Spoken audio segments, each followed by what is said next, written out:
Now a function with arguments, जो parameters की हम बात कर रहे थे कि हम फंक्शन में किस तरह से पैरामीटर पास करके, सिंगल पैरामीटर भी कर सकते हैं, डबल ट्रिपल जितनी मर्जी है, एज रिक्वायर्ड आप उसमें फंक्शन में पास कर सकते हैं। तो यहाँ पे हम लिखते हैं फंक्शन कॉलिंग विद पैरामीटर्स। देखिए इसमें क्या होता है कि सपोज कीजिए कि आपका फंक्शन है, हमने यहाँ पे अभी मैं इसका स्ट्रक्चर बताता हूँ। वॉइड मेन लिया हमने एक, क्लियर, और यहाँ पे हमने क्या करा, इंट नम कर दिया, और यहाँ पे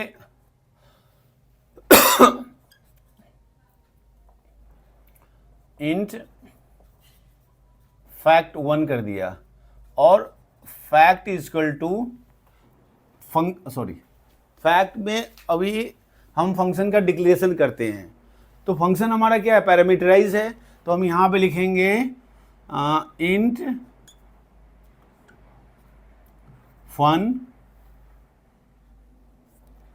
एंड देन इसमें हम पैरामीटर पास करेंगे। क्या है पैरामीटर, इंट भी हो सकता है, फ्लोट भी हो सकता है, एरे भी हो सकता है, जो हम आगे पढ़ेंगे, फ्लोट भी हो सकता है, कैरेक्टर भी हो सकता है, एनीथिंग, कुछ भी हो सकता है। अभी हम ये सिंगल, अगर हमें पैरामीटर पास करना है तो हम सिंगल देंगे, अगर हमें डबल देना है तो हम क्या करेंगे, डबल भी दे सकते हैं। फन में हम इंट कॉमा इंट ले लेंगे। That means this function has a 2 integer type parameters, int. अगर हमें इंट की जगह पे फ्लोट भी ले सकते हैं, हम फ्लोट और इंट भी ले सकते हैं, दोनों फ्लोट ले सकते हैं, यहाँ पे हम ये भी फ्लोट ले सकते हैं। तो हम किसी भी तरीके से कोई भी कैरेक्टर भी इसके साथ में ले सकते हैं, एरे भी ले सकते हैं, एज रिक्वायर्ड हम इसमें पैरामीटर पास कर देते हैं।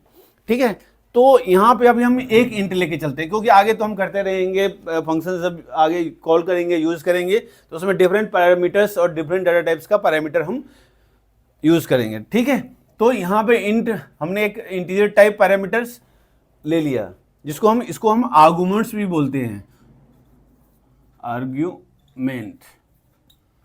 ठीक है, फंक्शन आर्गुमेंट्स बोलते हैं, और इसी को हम पैरामीटर भी बोलते हैं। इसको नोट कर लीजिएगा। Now this is our prototype, function prototype. मैं बार बार इसलिए लिख रहा हूं ताकि आपको ये चीजें याद हो जाए कि declaration of function is a function prototype.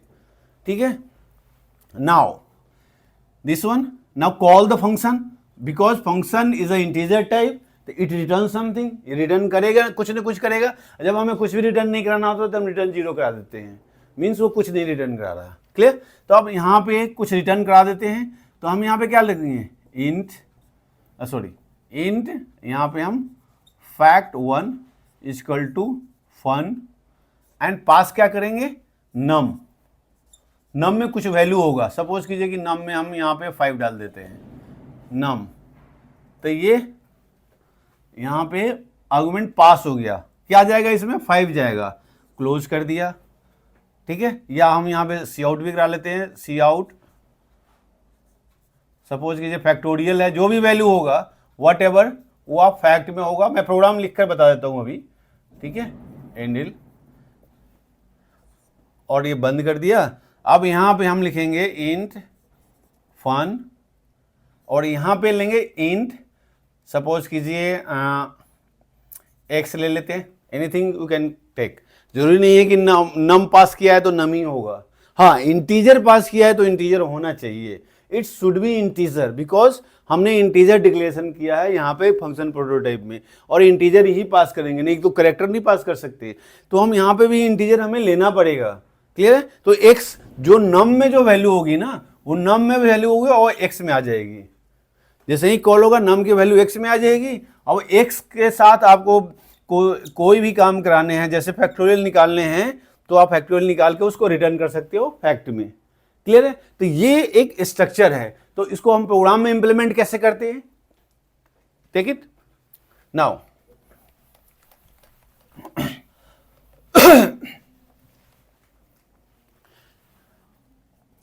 Has include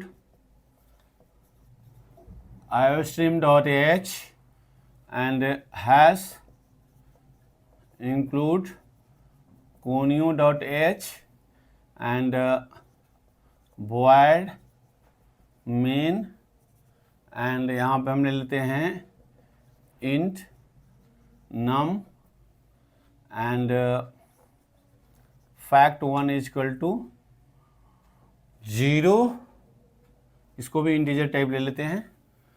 now function को हम डिक्लेयर करेंगे, तो हम पहले सी आउट इंटर दी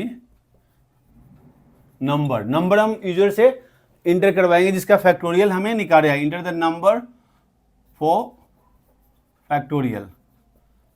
फैक्टोरियल इंडिल, और यूजर क्या करेगा, नम में डाल देगा जितना भी डाले 5 4 6 7 8 9 10, ठीक है, ये डाला।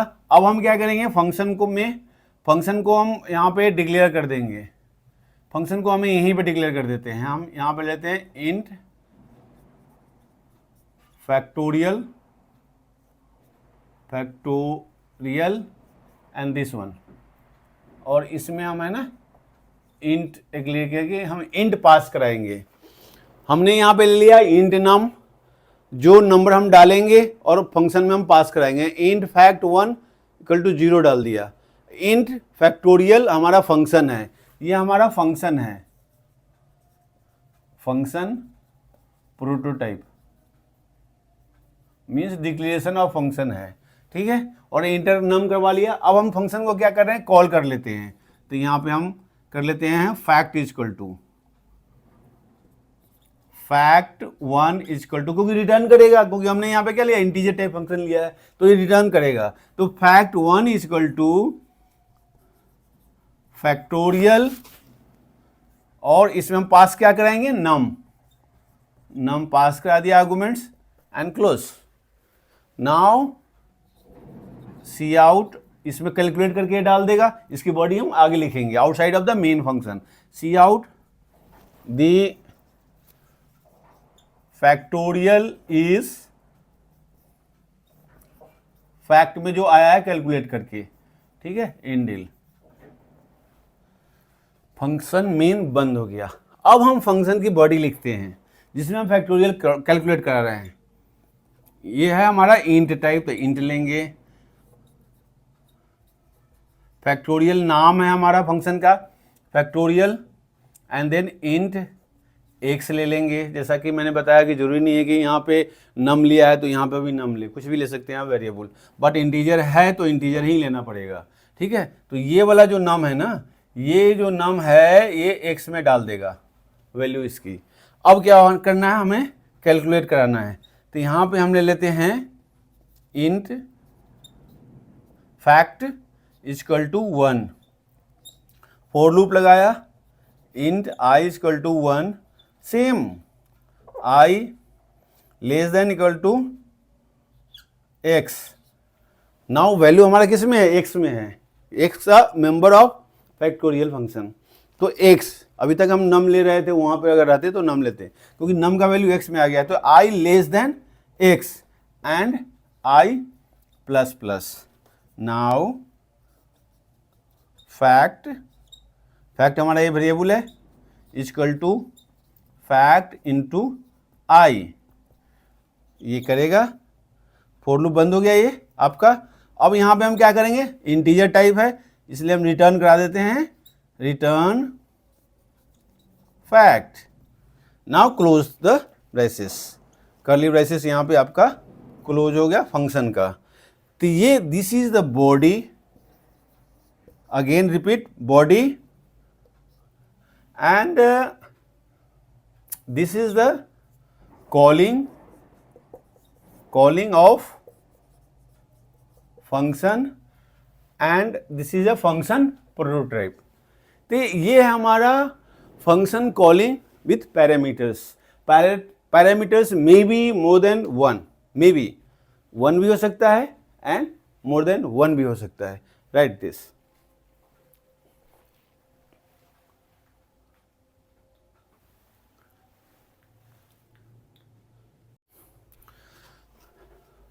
नाउ फंक्शन में ही होता है एक फंक्शन विद डिफॉल्ट आर्गुमेंट्स या पैरामीटर्स। डिफॉल्ट आर्गुमेंट्स मीन्स क्या होता है कि जो वैल्यू ऑटोमेटिकली पास हो जाता है, मीन्स वो यूजर को इनपुट करने की जरूरत नहीं है। डिफॉल्ट जो हम डाल देंगे डिजाइन टाइम पे वही वैल्यू वहां पे चला जाएगा, तो उसमें यूजर कभी भी रन टाइम पे डाटा डालेगा नहीं, तो वो हमारा जो है कहलाता है डिफॉल्ट आर्गुमेंट्स। ठीक है, तो इसको मैं अभी आपको समझाता हूं, प्रोग्राम में आपको लिखकर प्रैक्टिकल में दिखाऊंगा। तो हमारा कैसे होगा, सिमिलरली एक फंक्शन हो गया, जैसे मैं void ले लेता हूं, void फन नाम से एक फंक्शन हो गया, क्लियर। अब यहां पे हम लेते हैं int x, क्लियर, और यहां पे ले लेते हैं हम 50। तो ये जो वैल्यू हुई ना 50 इज नॉट चेंजेबल, डिफॉल्ट है, क्योंकि आप जानते हैं कि अगर वैल्यू होगी तो that is a constant, constant होगा तो उसकी वैल्यू चेंज नहीं होती। तो ये डिफॉल्ट आर्गुमेंट्स होगा, कुछ नहीं पास हुआ तो डिफॉल्ट आर्गुमेंट्स। या हम इसको ऐसे भी लिख सकते हैं, जैसे जब हम कॉल कराएंगे, जब हम इस फंक्शन को कॉल कराएंगे, जैसे void main में हम कॉल करा रहे हैं, सपोज कीजिए, तो a इक्वल टू 5 और हम यहां पे कॉल कर लेते हैं फन को, fun equal to a comma, तो ये क्या करेगा, a में तो 5 डाल ही देगा, बाकी बाय डिफॉल्ट कितने हैं 50 है, तो 50 को वो पास कर देगा। या हम यहां पे ऐसे करके 50 या 60 भी पास करा सकते हैं। तो आप यहां पे इंट भी ले सकते हैं, इंट भी ले सकते हैं, क्लियर, मतलब there is no need to write the name of the variable. तो ये हमारा क्या कहलाता है, default arguments,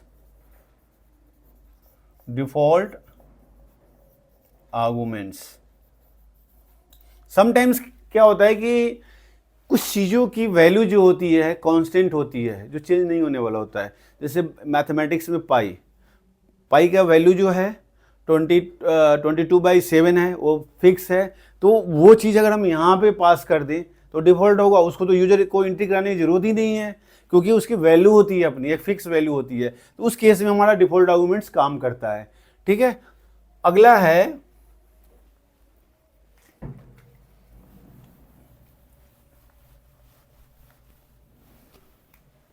next one is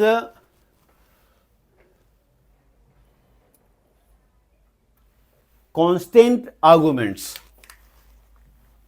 constant कैसे करते हैं, function with constant arguments. Constant arguments कैसे होता है, तो सपोज कीजिए कि एक फंक्शन है void फन, और इसमें हमने पास कर दिया const, कांस्टेंट डिक्लेयर करने के लिए const, एंड कांस्टेंट किस तरह का, int x, और कांस्टेंट int y। या इसको हम ऐसे भी डिक्लेयर कर सकते हैं, void fun const int x, const int comma const int भी कर सकते हैं। डिक्लेरेशन के टाइम पे ये जो टाइम होगा हमारा डिक्लेरेशन होगा, प्रोटोटाइप। और जब कॉलिंग करेंगे तो हम इसकी वैल्यू पास कर देंगे, जिसकी वैल्यू चेंज नहीं होती, कांस्टेंट रहता है।